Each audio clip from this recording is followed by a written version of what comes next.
তো hi friends, welcome to my channel Pompa অফিসিয়ালে জানাই তোমাদের সবাইকে স্বাগত। আশা করি তোমরা সবাই খুব ভালো আছো, সুস্থ আছো।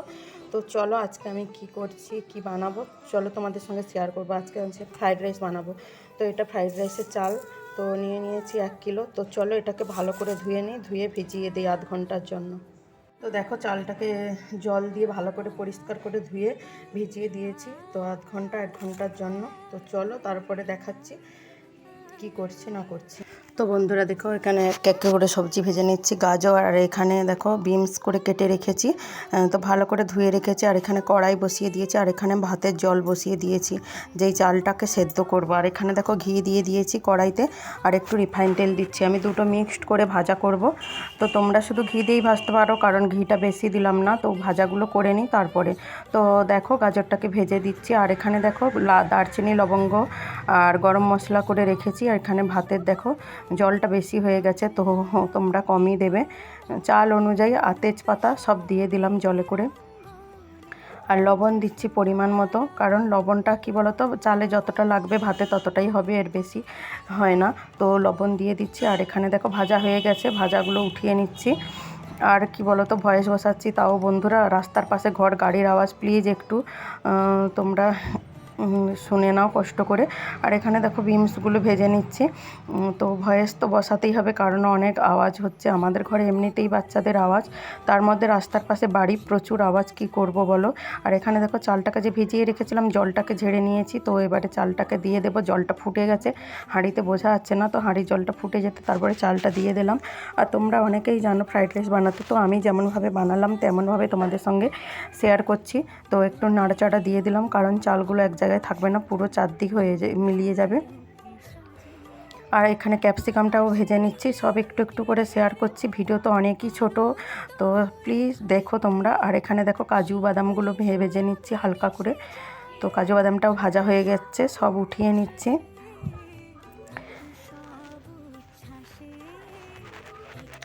তারপরে দেখো কিশমিশটাকেও ভেজে নিচ্ছি, কিশমিশও দিয়েছি, কিশমিশটাকেও ভেজে নিলাম, কিশমিশটা ভেজে রেখেছি। আর এখানে দেখো জলটা বেশি হয়ে গেছে বললাম না, তো অনেকটা ভাত উপরে উঠে গেছে, তো আর হয়েও গেছে। জানো তোমরা কতটা হতে হয়, ভাতটা একদম পুরো সেদ্ধ করবে না, তাহলে ঘাঁটা হয়ে যাবে, একটু রেখে সেদ্ধ করে নামিয়ে নিতে। আর এখানে দেখো সবজি মিক্সডের মধ্যে চিনিটাকে গুঁড়ো করে নিয়েছিলাম, তাহলে ভালোভাবে মিশে যাবে। আর লবণ দিয়ে দিচ্ছি, লবণ দিয়ে একদম মিক্সড করে নেব সবগুলোর মধ্যে।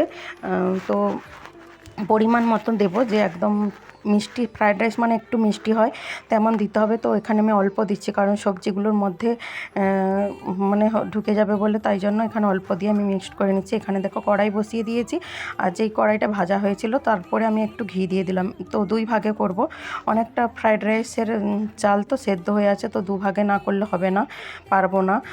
তো দেখো কড়াইও অত বড় নেই। আর এখানে দেখো ঘির মধ্যে আমি একটু আদা বাটা দিয়ে দিচ্ছি।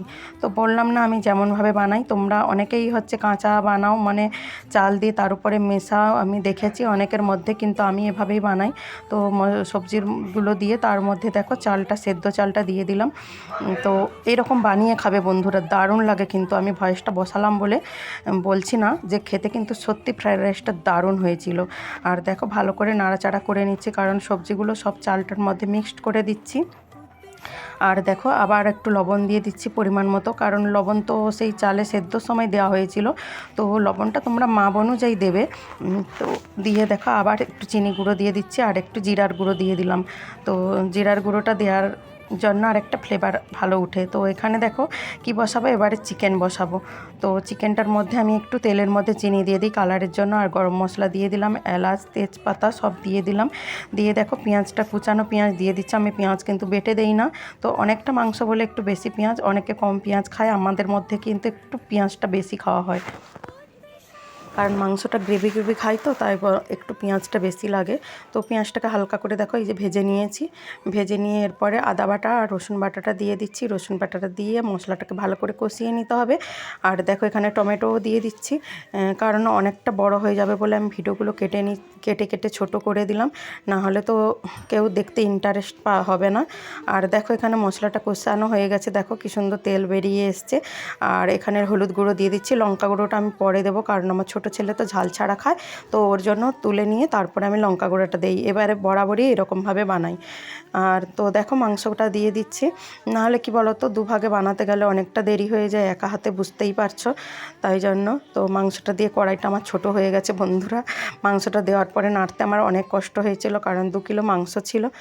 আর তো বলেছিলাম না যে ছেলের জন্মদিনটা করা হয়নি, তো রবিবার দিন ভাবলাম বাড়িতে খাবো আমার দেওর যা আর আমরা মিলে, কিন্তু এমন ভাগ্য দেওর যা খায়নি। তো যা হোক কারণবশত ওরা খায়নি। তো আমরা দেখো এখানটা দেখো কষিয়ে নিচ্ছি, তারপরে মাংসটাকে ভালো করে কষিয়ে নিই। চলো, তো আমি লবণ দিয়ে মাখি না, তো লবণটা আমি পরেই দিই, কারণ লবণ দিয়ে মেখে রাখলে অনেক ব্রয়লার মাংস তো অনেকটা জল বেরিয়ে যায়। তাই লবণটা দিয়ে আমি আবার ভালো করে কষিয়ে নিয়ে তারপরে ঢাকা দিয়ে দেব। ঢাকা দিয়ে দিলে সেদ্ধ হয়ে যাবে ভালোভাবে। তো ঢাকা দিয়ে নিচ্ছি দেখো। তারপরে দেখো এখানে দেখো কষানো হয়ে গেছে, ছেলের জন্য একটু উঠিয়ে রেখে আবার লঙ্কা গুঁড়ো দিচ্ছি। লঙ্কা গুঁড়ো দিয়ে আর একটু ভালো করে কষিয়ে নেব। কষিয়ে নিয়ে দেখো এই যে কালারটা দেখো, বোঝা যাচ্ছে না ক্যামেরায়, কিন্তু মাংসটাও দারুণ হয়েছিল। তো জিরা গুঁড়ো দিয়ে দিলাম একটু, আর জিরা গুঁড়ো দিয়ে এই দেখো কালারটা দেখেছো, দারুণ হয়েছিল কালারটা কিন্তু। তো দেখো এই যে ফাইনালি লুকটা। আর এখানে দেখো ফ্রাইড রাইস আর চিকেন কষা। তো তারপরে আমার ছেলের ইচ্ছা ছিল একটা কেক কাটবে, কিন্তু বাড়িতে তো কেউ নেই, এমন দুর্ভাগ্য, বললাম না আমার ছোটো ছেলের কপালটাই খারাপ।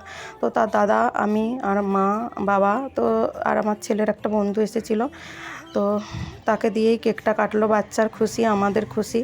তো কী আর করবো বলো, তোমাদেরকে দেখালাম। তার মাসিমণি, পিসিমণি, দাদা, বন্ধু সবাইকে সামনে পেয়েছে। তোমরা আশীর্বাদ করো আমার ছেলেকে, যেন বড় হয়ে মানুষের মতন মানুষ হয়। তো চলো বন্ধুরা, এখানেই ভিডিওটা শেষ করছি। তো সবাইকে একটু করে কেক খাইয়ে দিতে বললাম, তো সবাইকে কেক খাইয়ে দিচ্ছে একটু করে।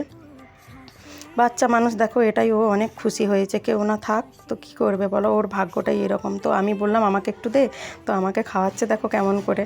তো চলো বন্ধুরা, ভিডিওটা শেষ করছি এখানে। তোমরা সবাই ভালো থেকো, সুস্থ থেকো, আবার দেখা হবে নেক্সট ভিডিও।